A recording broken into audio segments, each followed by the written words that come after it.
देव के द्वारा सवैये लिखे गए हैं। सबसे पहले हम परिचय देखते हैं। देव का जन्म इटावा उत्तर प्रदेश के एक छोटे से गांव में हुआ। उनका पूरा नाम देवदत्त द्विवेदी था। देवदत्त के अनेक आश्रयदाताओं में से औरंगजेब के पुत्र आजम शाह भी उनके आश्रयदाता रहे हैं। अब भाषा शैली पर चर्चा करेंगे। भाषा शैली में देव की भाषा ब्रज है। उन्होंने सुकोमल, अलंकारपूर्ण और कलात्मक भाषा का सरल प्रयोग किया है। सवैये और कवित।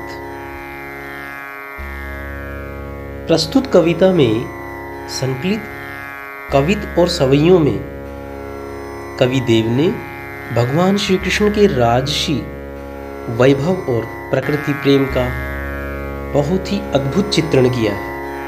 पहले सवैये को शब्दार्थ सहित हम एक बार पढ़ते हैं। पाउनी नूपुर मंजू बजई, कटी किंकनी कई धुनी की मधुराई, सांवरे अंग लसे पटपीत, हिये हुलसई बनमाल सुहाई, माथे किरीट बड़े दृग चंचल, मंद हंसी मुख चंद जुहाई, जे जग मंदिर दीपक सुंदर, श्री ब्रज दूल्ह देव सहाई। अब इसका हम अर्थ देखेंगे। पाउनी पाँव में, नूपुर घुंघरू, मधुर बजई बजते हैं। श्री कृष्ण के पाँव में सुंदर घुंघरू बज रहे हैं। कटी प्रदेश का है कमर भाग। किंकनी के धुनी की मधुराई, कमर में करधनी की सुंदर ध्वनि कानों को बहुत ही सुख देने वाली लग रही है। सांवरे अंग लसे पट पीत, सांवले अंग शरीर के अंग, लसे सुशोभित, पट कपड़े, पीत और पीले जो कपड़े हैं वो सांवले शरीर पर बहुत ही सुशोभित हो रहे हैं। हिये हुलसई वनमाल सुहाई, हुलसई होता है आनंदित होना। ये हृदय, उनके हृदय पर वन के फूलों की माला बहुत सुशोभित है। माथे किरीट, माथे होता है मस्तक, किरीट होता है मुकुट, बड़े बड़े दीर्घ, दृग नयन, सुंदर नयन। उनके माथे के ऊपर बहुत सुंदर मुकुट है और बड़े बड़े चंचल नयन हैं। मुख हंसी मुख चंद जुहाई, और उनके मुख पर जो मंद मंद हंसी है, मुख रूपी चंद्रमा पर मुस्कान रूपी चांदनी विराज हो रही है। जे जग मंदिर दीपक सुंदर,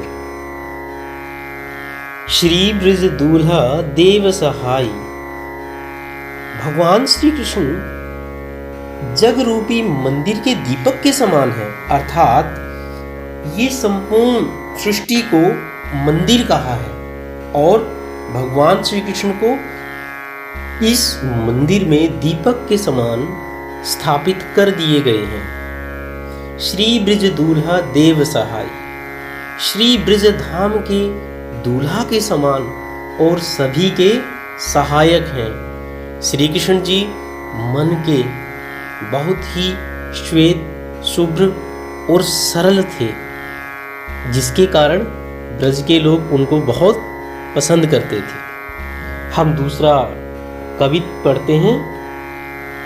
डाल ध्रुम पलना बिछोना नव पल्लव के, सुमन झिंगुला सोही तन छवि भारी देई, पवन झुलावे केरी कीर बतरावे देव, कोकिल हुलावे हुल सावई करतारी दे, पूरित पराग सो उतारो करई राई नोन, कजकली नायिका लतान सिरसारी दई।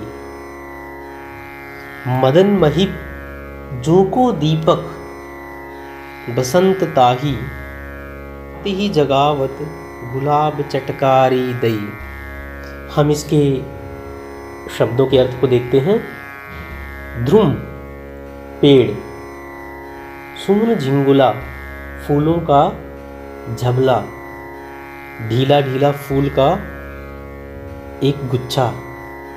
केरी मोर, कीर तोता, हुलावी हुलसावई हलावत, बातों की मिठास के साथ हिलाना।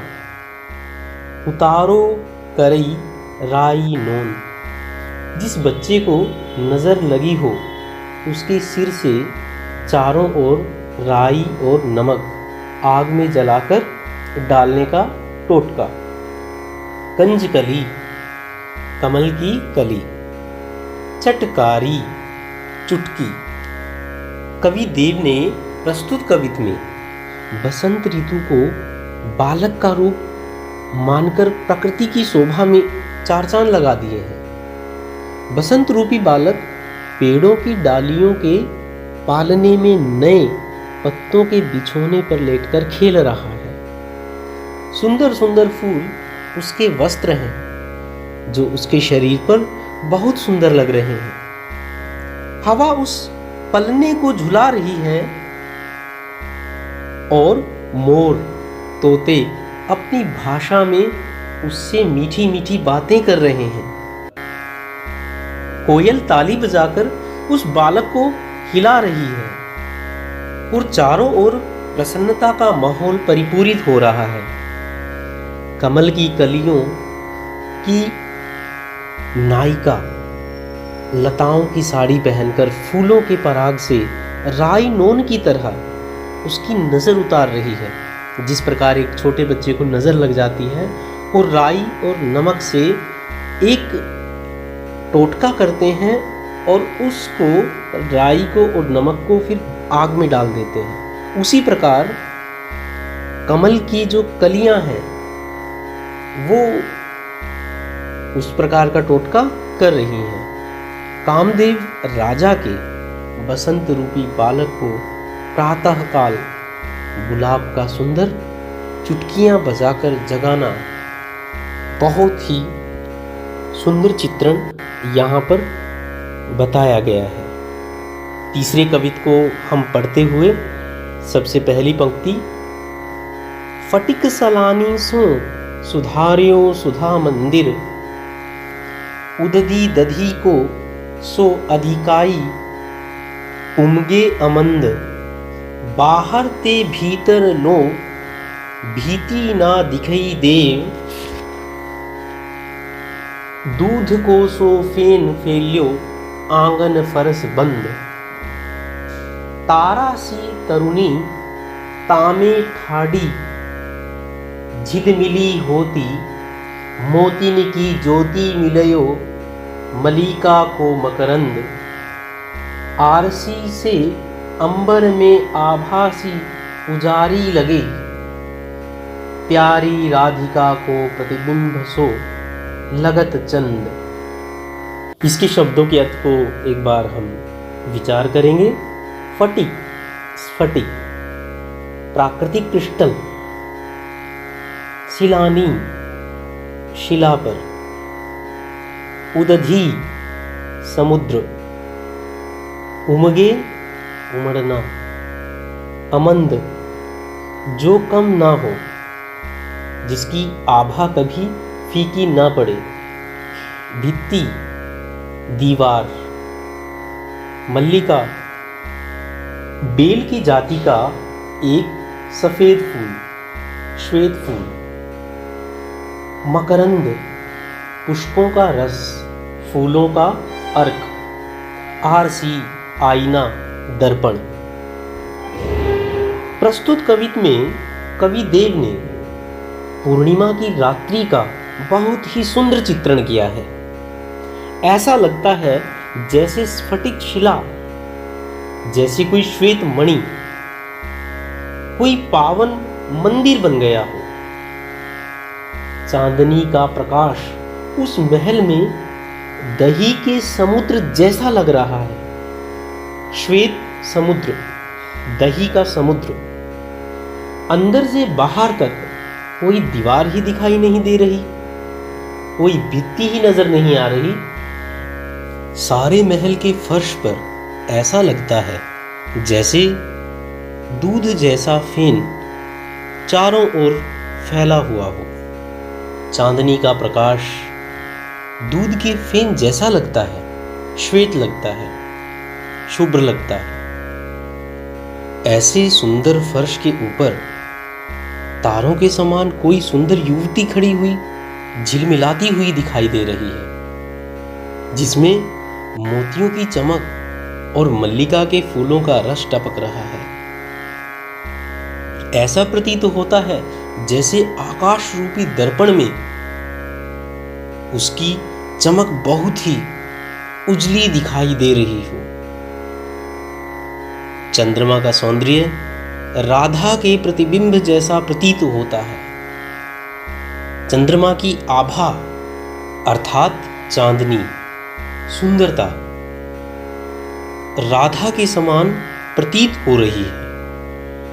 चांदनी को राधा के साथ यहाँ पर दोनों का संबंध